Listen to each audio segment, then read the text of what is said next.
A biker slapped an 85-year-old veteran in a diner. 30 minutes later, his son arrived with the army. The crack of flesh against flesh echoed through the diner. Silence fell like a guillotine. Every head turned toward the booth where the grizzled biker, leather vest dripping with patches of rebellion, stood over the trembling 85-year-old man in a faded army cap. The old man's coffee cup rattled against the saucer as he clutched his stinging cheek. No one moved. No one breathed. Then the biker smirked. "That's what happens when you disrespect the Reapers, old man. Want more insane justice stories?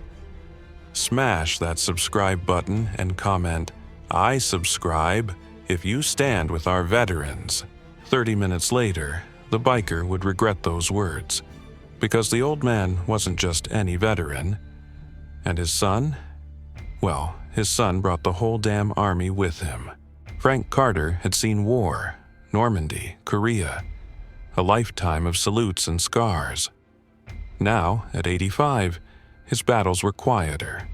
Lonely breakfasts at Rosie's Diner, memories that haunted him more than his creaking joints.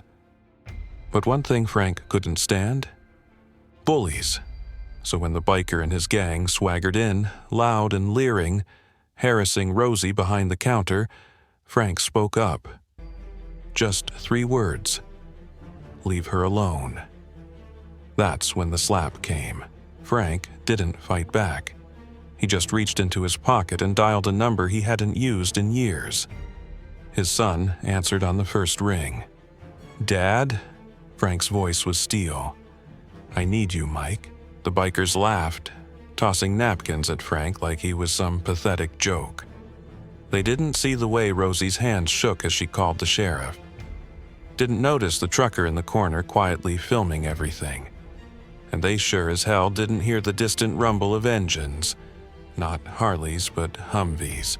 The diner door burst open, not with the sheriff, but with Colonel Michael Carter, Frank's son, in full fatigues, flanked by 6 armed soldiers. The biker's smirk died. Mike's voice was ice. "Who touched my father?" The biker gang tensed, hands hovering near their cuts. One reached for a knife. A soldier racked his rifle. Silence. For the first time, the bikers realized they weren't the predators here. They were prey. Mike stepped forward, eye to eye with the biker who'd struck his father. "You hit a World War II vet over coffee?" The biker swallowed. "Look, man, it was just crack." Mike's fist sent him sprawling into the jukebox. The sheriff arrived to find the bikers cuffed with zip ties, sitting on the curb.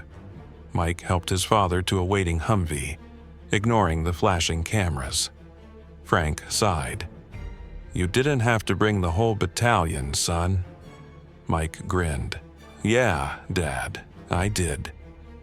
And as the diner patrons cheered, Frank Carter sat a little taller. Some battles, it seemed, weren't over yet. If this story touched you, hit that like button and drop a karma in the comments below.